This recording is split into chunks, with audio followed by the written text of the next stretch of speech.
Calaroga Shark Media.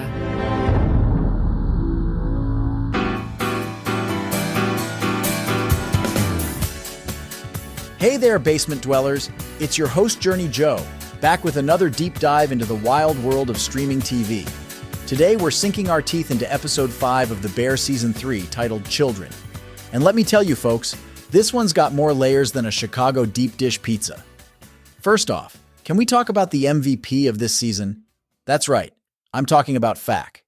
Maddie Matheson has been serving up laughs like they're hot plates coming out of the kitchen, and this episode is no exception. But hold on to your chef's hats because we've got a new Fak in town. John Cena, yes, the John Cena, shows up as Sammy Fak. Now I know what you're thinking. Joe, isn't this show getting a little cameo heavy? And yeah, maybe it is. But Cena's appearance as Sammy is just too good to pass up. The way he confuses poor Sydney and haunts Ted? Chef's kiss, folks. Speaking of facts, can we take a moment to appreciate the sheer number of facts in this show? We're up to 10 mentioned or introduced facts now. 10! That's enough for a spin-off. Matter of fact, anyone? I'd watch it. But let's get back to the meat and potatoes of this episode.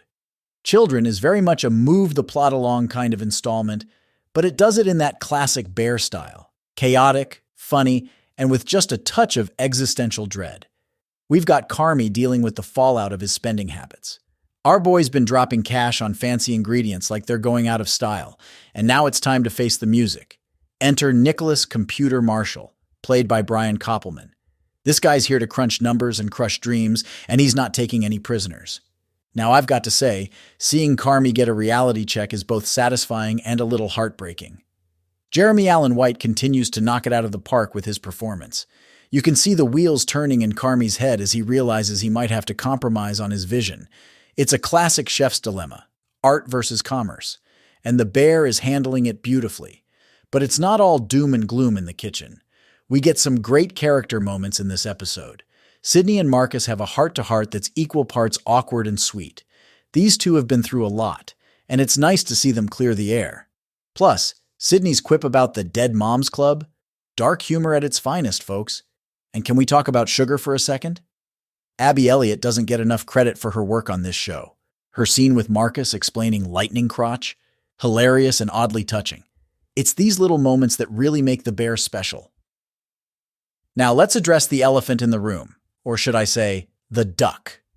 The whole subplot with the Tribune photographer needing a specific duck dish for his picture is classic bear chaos.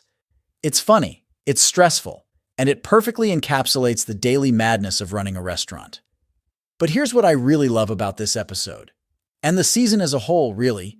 The bear is taking its time this season. We're used to the show throwing us into the deep end of kitchen insanity, but Season 3 is letting us come up for air. We're getting these quiet moments where characters can actually talk to each other, air out their issues, and grow. Take that scene with Carmy at the end, looking through old photos. It's a small moment, but it speaks volumes about his character and his relationship with his family. The bear is showing us that sometimes the most important ingredients are the ones you can't see on the plate. Now, I know some folks might be getting antsy for more kitchen action. But personally, I'm loving this slower burn. It's like a good braise.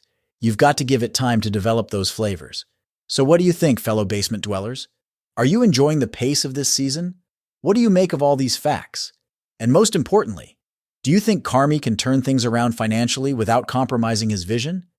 That's it for this episode of TV in the Basement. And don't forget you can catch me hosting 5 daily trivia questions Monday through Friday wherever you get your podcasts. See you next time.